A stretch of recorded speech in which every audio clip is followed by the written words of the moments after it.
Hello and welcome to Learning Music with Pat.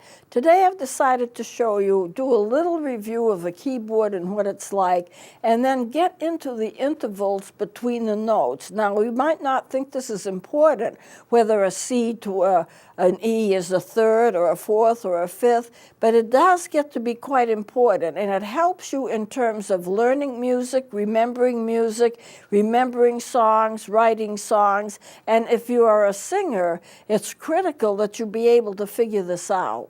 Because when you are singing, you might not have an orchestra or somebody behind playing the notes so that you can rely upon them to play the note that you're going to be singing next. You may have a manuscript of music in your hand, and the notes jump around. We jump around all kinds of places and playing different notes. But how do we know? Is it 4 steps above, 3 steps below? You need to be able to learn, as you're looking at the music, what the distances are, what the intervals are between the different keys. So we'll start off at first with this chart that I have here, and this is a full keyboard.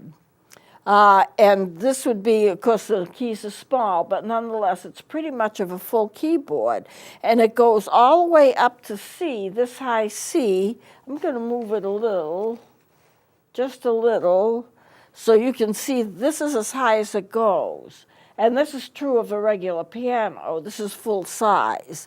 And then on the other end, if I can get it to stay right, let me pull it up a little more.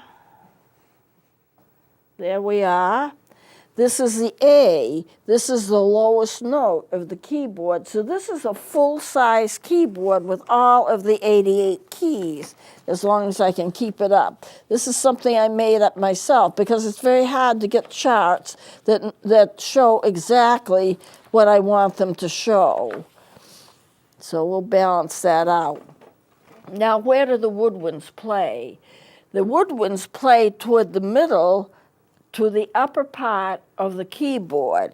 So, hoping this will stay in place, this right here is a little pink note.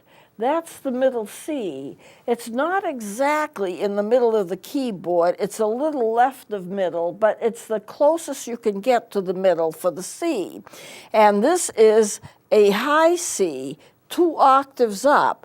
Now, most of the woodwinds that we study, most of the melody flutes that we study are going to be within this range. There's a whole lot of notes below, but we don't deal with those notes. We deal with these notes from the C, middle C, which is also called a low C, because most woodwind instruments cannot get below it, and this is going to be the high C. Now, the flutes can take it 1 octave above. The flutes can take it up here, and this is called the C above high C. So here you have the low C, which is the lowest that the flute can do and the lowest that most woodwind instruments can do, and you go up here. This is a mid-range C. This is 1 octave. And then you go 1 more octave. This is the high C. Now, these are what it's like as you read it, as you go and look at the staff. So I have the staff notes. This is the low C, and you can see it's below the staff, and there's a little line through it, if you can see that clearly. And that is a ledger line. And then it goes to E, to D, and then E, and then F, and G, and A, B, C, and then it repeats itself. You see, you only can go to a G, and then you go back to an A, not because there aren't notes above and below, but it's the fact that we can't hear them. I do believe that there are animals that can hear notes that we can't hear. But our level of hearing is, this is about the lowest we can hear, and this is about the highest we can hear. And when you start with this and go up to G, C, D, E, F, G, then it reverts to A. So if you start right here, A, B, C, D, E, F, G, then back to the A again. It always goes. Now, I'm going to show you a little trick here, and I've mentioned it before, but it bears repeating. All of these black notes are usually sharps and flats. You can get them to play sharps and flats. And all of the white notes are notes that are just regular notes. They're not sharps or flats. So you can go and go from a middle C, which is the lowest C, which is right there, and go 2 octaves above. Now you have a set of 2 black notes, 3 black notes, 2 black notes, 3 black notes, all the way up and down the keyboard. When you get to the 2, wherever the 2 is, and they're all over the place, the note next to it, to the left of the two black notes, is always going to be a C. So this is a C, this is a C, this is a C, this is a C, and there's another C that's off range here that you can barely see. So, so you can start with a C. Now, if you want to go 2 below, 2 white notes below, that's the A. So if you have 3 notes, then the one that's to the left of this 3rd black note in the set of 3 is always going to be an A. So you can go A, B, C, D, E, F, G, and then it goes back to A. Because when you hit that other A, it's going to be the same note except on a higher range or on a lower range. And this is what you have to remember. You have to remember that, you know, you can go from A to A. Sometimes we use C because that's our middle note, to G, and then back to A again. So A, B, C, D, E, F, G. There's no note K.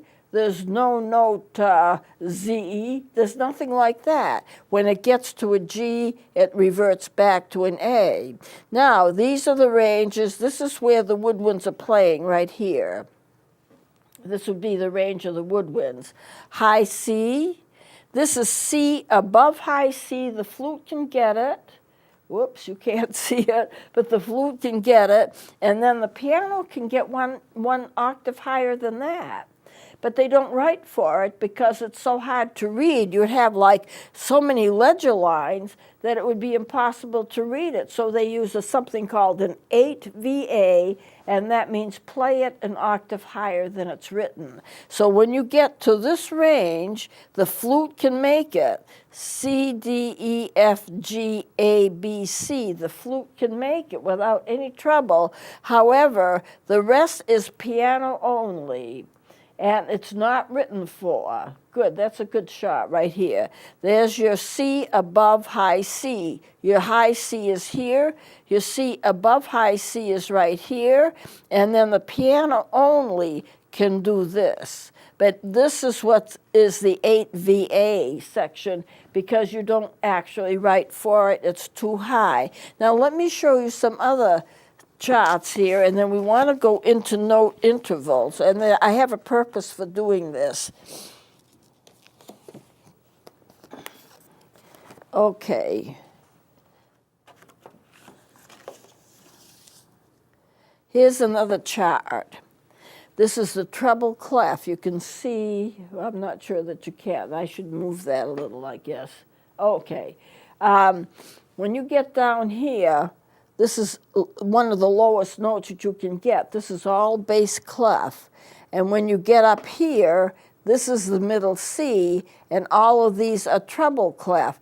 And so here you have your low C, your mid-range C, your high C, and this is your C above high C, which the flutes can play, and it has 5 ledger lines. And then the piano can go an octave above that. This is almost a full-size keyboard. I've got 2 notes that are missing, but they're on the ends because I didn't have the space to put them in, so you wouldn't hardly even notice it. The middle C is here, and the high C is here. So when I show pictures of a keyboard, I usually go from here to here. I'm showing this range. I don't go below because we're not playing below because we can't do it. That's all bass clef.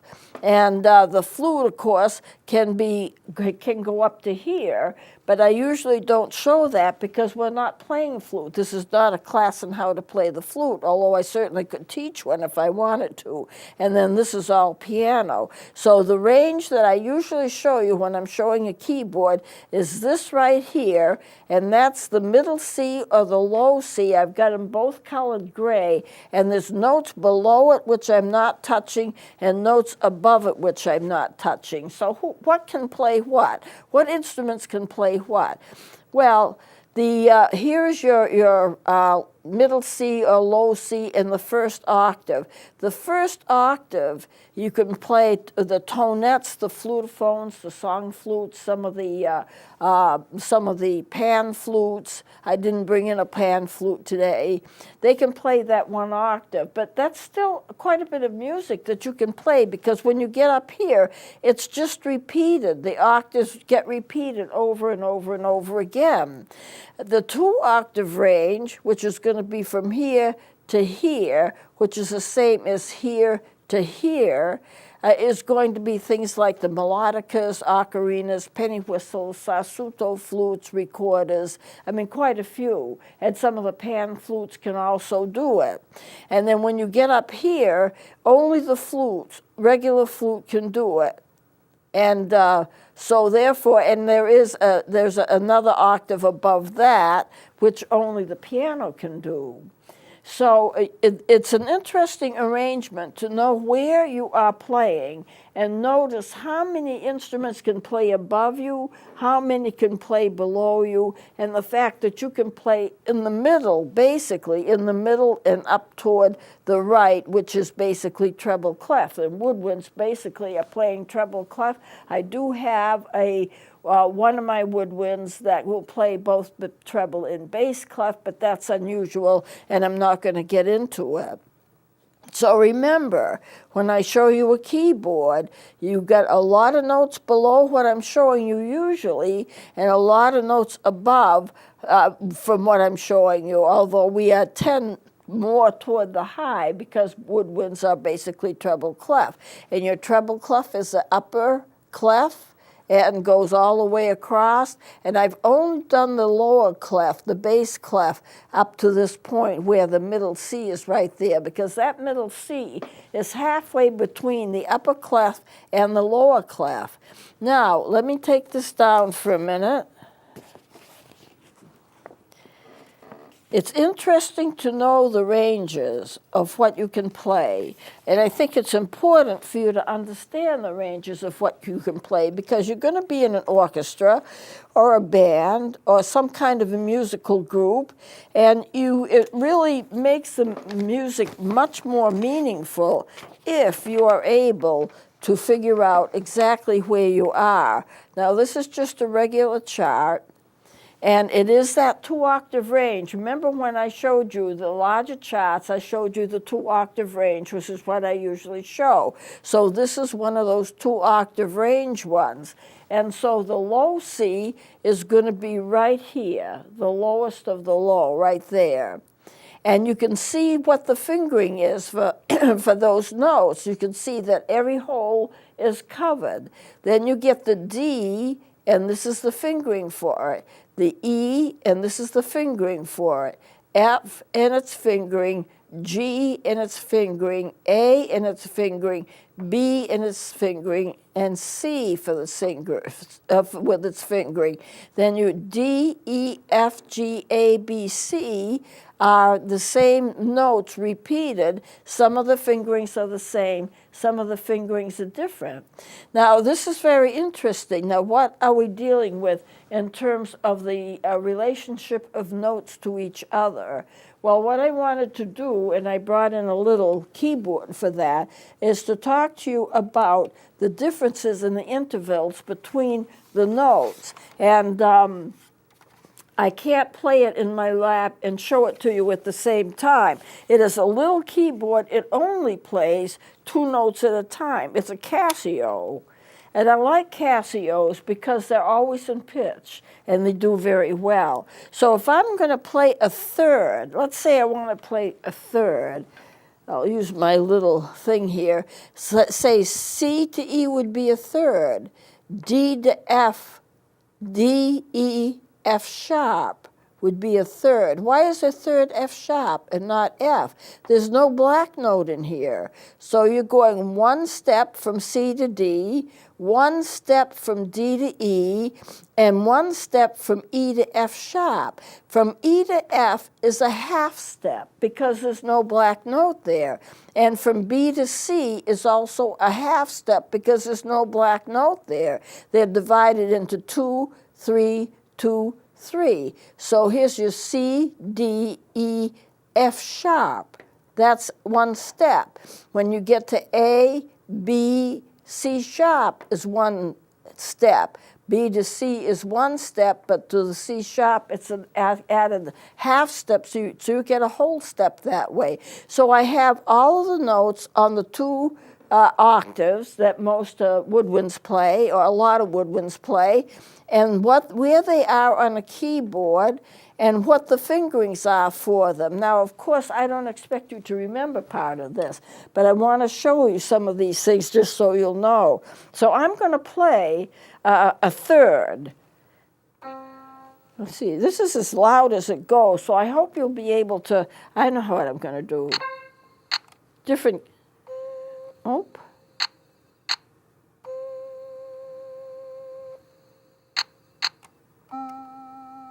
Maybe I should just stick with a piano.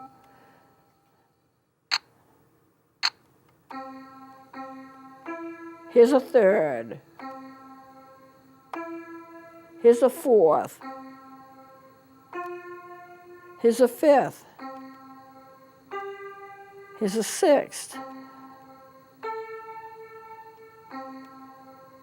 7. Now, the advantage of a keyboard, even though this is a small one, is that you can play the notes together. One step would be, and it doesn't sound that good. A third sounds better. A fourth sounds fine. A fifth is sometimes sounds good depending upon what you're playing. The sixth usually sounds quite good. A lot of notes, a lot of songs start with the sixth interval.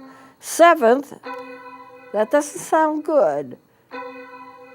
And the octave, which sounds all right, it's the same note. C. You can see, if you have a musical sense, you can see that this is really the same note, but higher.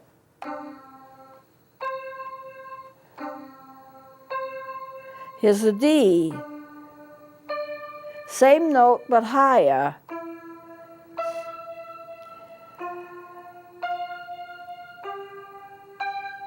So I can go. Now, a lot of music is written like they'll be in thirds or fourths or fifths or whatever. If I use a recorder to show you, and this might be clearer, I'm working up to something. I won't finish it today, but I'm working up to something. So I'm using a D, one step. That's my third.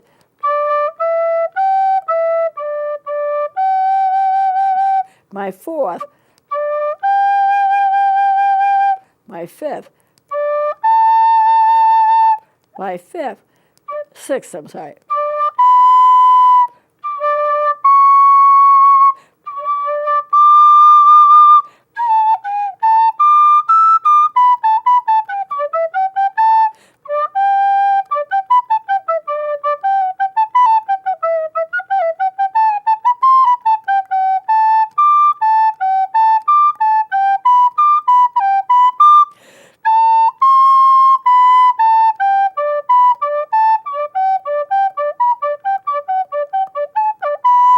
Now, I won't have a chance to get into it today because we don't have enough time, but I've written songs for every step, except for the first step, because that's just kind of a, it doesn't sound good, you know?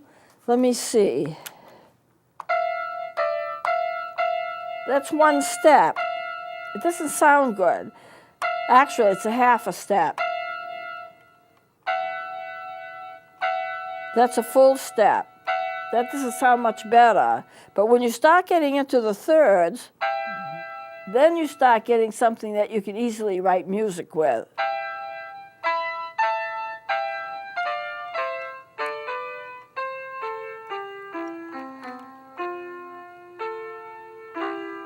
Ending with a third.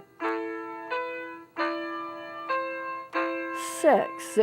So it's important for you to know what these intervals are.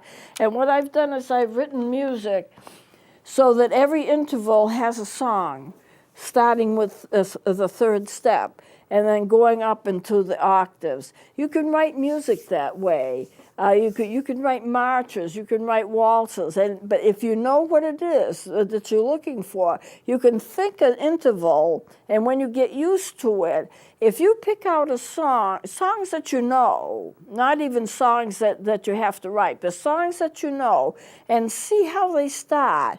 If they start with a C and an E, that's going to be your third.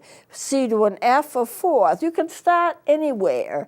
You know, G to B is going to be a third. G to C will be a fourth. G to D will be a fifth, and so forth, all the way up the line. So when you take a piece of music and you look at it, you look at the notes, you can see how far up they are, how far down they are. Are they on the same line? Are they a third up, a fourth up, a fifth up, or whatever? And it's important to know that. Now, if you're playing an instrument, the instrument kind of does it for you. As long as you're playing the right note and you're playing the note the way it's written, you can tell. If it's a fourth, you'll play the fourth as long as you're playing the right note. But if you're a singer, you have to know, you really have to know, because you may be singing, you may be practicing a song that you're going to be singing, and you don't have anything to tell you, whether you're too high, whether you're too low, whether you've made the interval right. But if you have a sense of it, and if you have a song in mind that you know that you like, and it starts off with a third, you can remember that, and that tells you what the third sounds like. Or if you have a song that you like and it starts with a 6, the interval is a 6, well, you can play that, you know. A lot of times, I play waltzes with 6.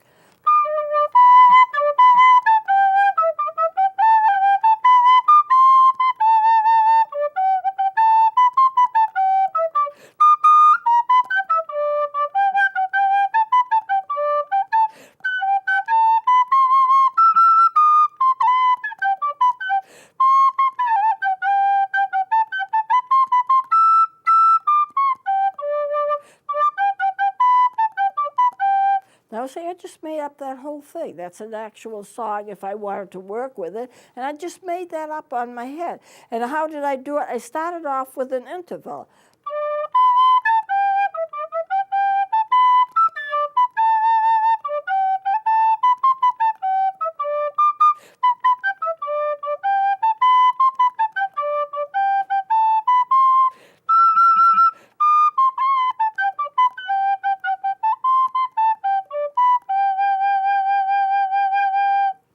So there it is.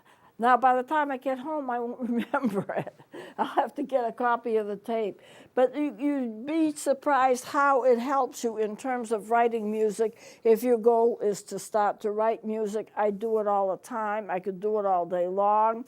It's how I write music for this show, and I do a lot of marches and a lot of waltzes. But that shows you how you need to know the intervals, and you have it in your head what they are, and it just comes to you. Most of the music I write, I hear the whole thing in my head, and then I write it down. How can I write it down? I can write it down without an instrument, although I usually like to have an instrument to make sure I'm doing it right. But I know what the intervals are. And I can write it just on the basis of the intervals themselves. But that's my method. A lot of other people use their own methods of composing, and I've been to composing classes and they tell us how they do it, but everybody has their own way of doing it. So I'm going to close it here. We're about out of time, and we'll continue with this next week. I think this is really important, and I think we need to stick with it for a little while. So please join me next time.